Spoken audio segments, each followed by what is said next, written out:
मेरा ये सौभाग्य है कि सरकार बनने के पश्चात मुझे ये 5वां बजट प्रस्तुत करने का अवसर प्राप्त हुआ और ये बजट जो है वो 51,365 करोड़ रुपए का, जिसका आकार जो है जो प्रस्तावित है उस रूप में है।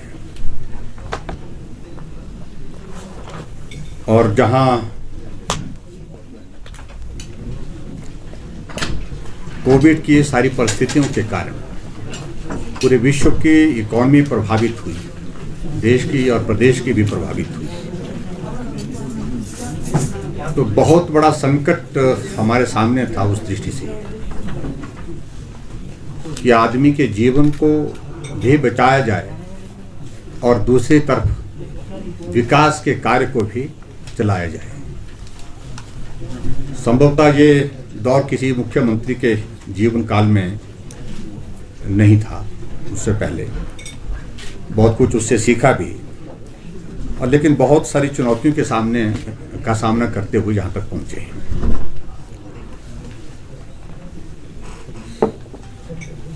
और जहाँ तक अगर हम अपनी अर्थव्यवस्था की अगर हम बात करें, मैं देख रहा हूँ कि अब बहुत तेज़ी से हमारी प्रदेश की जो आर्थिकी जो कोविड के कारण प्रभावित हुई थी, अब धीरे धीरे वो पटरी पर आ रही है।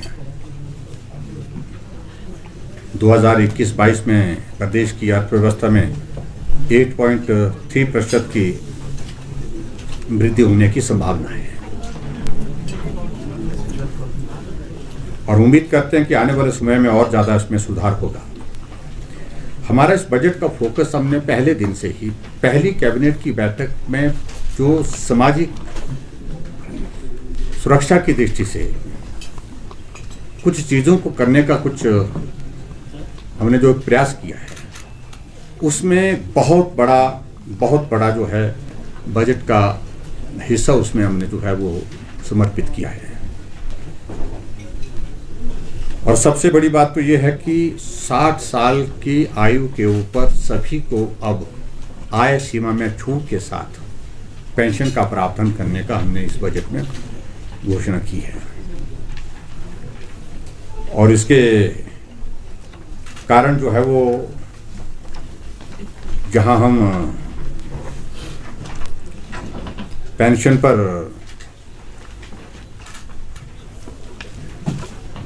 पहले जो है वो 450 करोड़ रुपए खर्च करते थे और आज वो पेंशन यानी सामाजिक सुरक्षा पेंशन पर हम 1300 करोड़ रुपए खर्च कर रहे हैं।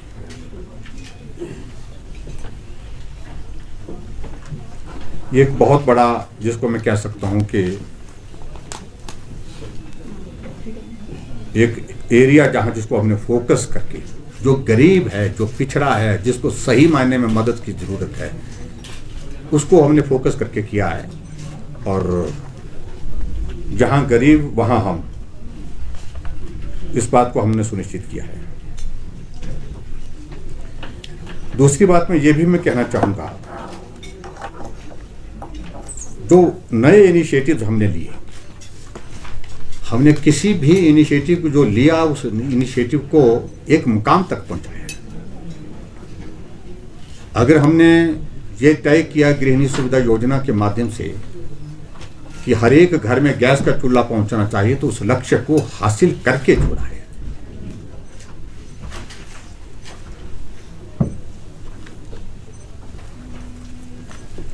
और उसमें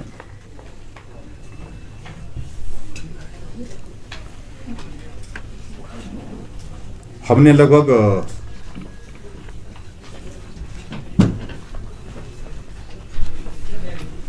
3,25,000 गैस के कनेक्शन दे करके उस लक्ष्य को पूरा किया है। 3,25,000 के लगभग, एग्जैक्ट फिगर क्या है? ये तो 480 सारे घरों के लिए है, आवासीय जो ये किया है। 22,000 को दे चुके हैं, आगे हम करें 12,000। और उसके बाद दूसरा एक लक्ष्य हमने इस बात को भी फोकस किया, जहां हिमाचल प्रदेश में 3.5 और 4 हज़ार के करीब हाउसिंग स्कीम के अंतर्गत मकान दिए जाते थे।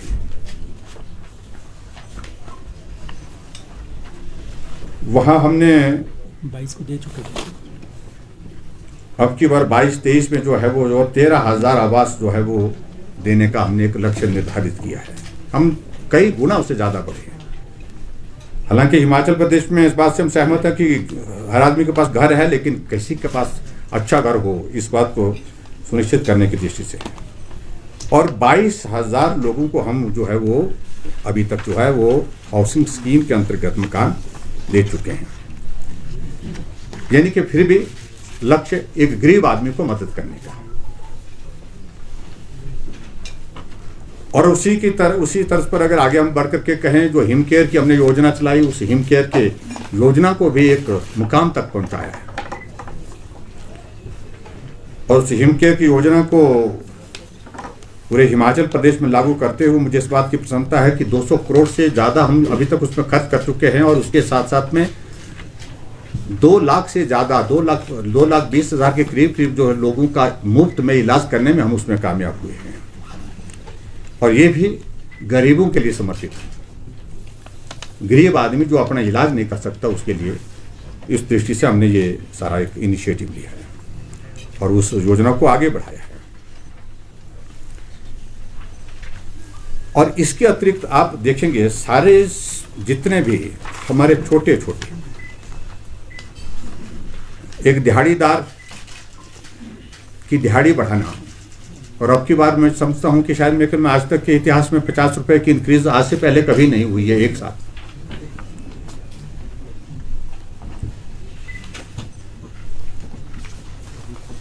और जिसके कारण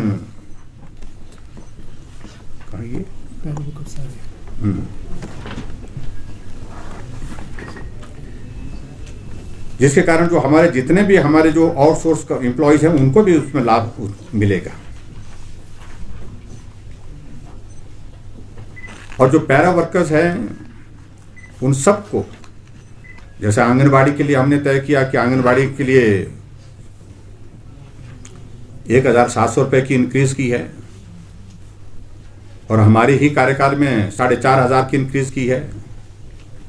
आशा वर्कर के लिए 1,825 रुपये की इंक्रीज की है। ये भी उनके इसमें जो है सबसे बड़ी इंक्रीज आज तक के इसमें है। और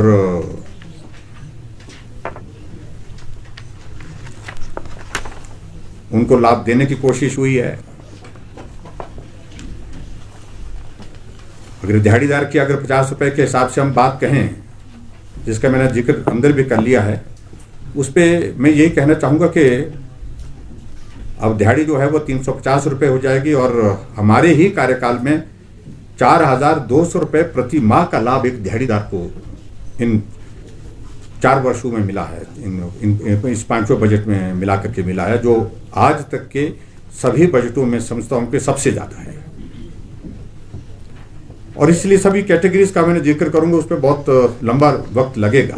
सभी कैटेगरीज का टोटल कितना भार बढ़ा है स्टेट गवर्नमेंट के ऊपर? सभी कैटेगरीज में सभी का उस तरह के कैलकुलेशन तो मेरे पास इस वक्त नहीं है, वो अलग से करीब 800 करोड़ का 800 करोड़ का लगभग 800 करोड़ रुपीज़ का जो है इस प्रकार से ये फिगर बनती होगी। वाटर कैरियर का बढ़ाया, मिड डे मील का बढ़ाया, सिलाई अध्यापकों का बढ़ाया, आंगनबाड़ी सहायिका का बढ़ाया, मिनी आंगनबाड़ी का उनका बढ़ाया, पैराफिटर का बढ़ाया, जिनके जल रक्षक का बढ़ाया। और इंक्रीज भी सब्सटेंशियल इंक्रीज किया। अदरवाइज क्या होता था, 50 रुपये 100 रुपये की इंक्रीज ऐसी होती थी। अब की बार इंक्रीज जो एक बहुत बड़ी इंक्रीज उसमें की है, क्योंकि इस महंगाई के इस दौर में। तो मैं इस बात को कह सकता हूँ कि ये समाज के गरीब वर्ग के लिए समर्पित यह बजट रहा है। और निश्चित रूप से इस कोविड की सिचुएशन में जो हालात थी, जो परिस्थितियाँ थी आर्थिक रूप से, उसके बावजूद ये प्रयत्न हुआ कि सभी वर्ग को कुछ ना कुछ लाभ के रूप में हम उपलब्ध करा सके। ये हमारा प्रयत्न हुआ है और उसमें हम सफल हुए हैं। तो मैं आप सबके बीच में सिर्फ इतना ही कहना चाहता हूँ, बाकी सारी चीज़ों को लेकर के कुछ और बातें होंगी। ठीक है, इसमें इस बात से हम सहमत हैं कि आर्थिक स्थिति प्रदेश की जिस दौर में से गुजर रही है वो छुपी नहीं है, इस दृष्टि से सारी चीज़ें आपके सामने ही हैं। लेकिन उसके बावजूद में ऐसी परिस्थिति में जो बेहतरीन किया जा सकता तो वो प्रयत्न किया है, वो प्रयास किया है और मैं उम्मीद करता हूँ कि आपने स्ट्रेस किया है सोलर एनर्जी के ऊपर, सोलर और एग्रीकल्चर के ऊपर जी इसमें सोलर में स्पेसिफिकली हर रूफटॉप के ऊपर आपने लगाया है तो कुछ इंसेंटिव गवर्नमेंट देगी उनको? 4 से 6 करा सर। 4 से 6 किया हमने, 4,000 से 6,000 रुपये पर किलोवाट। पर किलोवाट। टोटल बजट का 1/5 जो है वो लोन पेमेंट रीपेमेंट जहाँ इंटरेस्ट में जाएगा, तो इसको रिड्यूस करने के लिए कुछ फोकस है इस पे? 21% हो जा रहा है, 100 रुपये में से 21 रुपये उसमें जाएगा। निश्चित रूप से बड़ा हिस्सा सैलरी में, पेंशन में और लोन की रिकवरी में और सारी चीज़ों में जा रहा है, इसमें तो दो राय नहीं है। डेवलपमेंट में कितना लगेगा? लेकिन फिर भी उसके बावजूद डेवलपमेंट के लिए हमारे पास टोटल कितना बच रहा है? एक्चुअली सर ऐसा है कि जो बजट के सोर्सेज जो हैं वो हमारे एक तो स्टेट के ओन रेवेन्यूज होते हैं। ओन रेवेन्यू 2 प्रकार के होते हैं, एक टैक्स रेवेन्यू होता है, एक non tax revenue. Non tax revenue जैसे पावर से तो करीब 25% जो है वो हमारा यहाँ से आता है। उसके बाद सेंट्रल गवर्नमेंट से आता है करीब 48% सेंट्रल गवर्नमेंट, और उसके बाद जैसा कि आपने कहा कि 20-22% जो है वो बोरोइंग से आता है।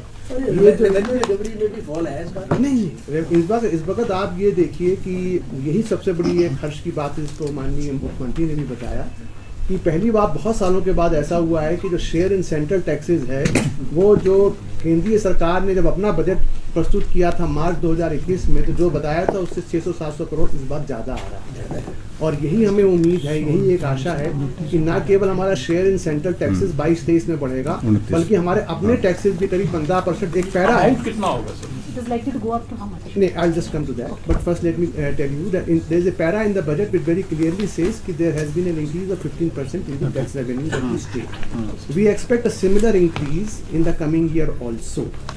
And but as I was telling you कि करीब हमारा जो अपने स्टेट रेवेन्यू है करीब उसमें 12% का इंक्रीज लगाकर we are expecting tax and non-tax revenue will give us somewhere between 13,000 to 14,000 crores.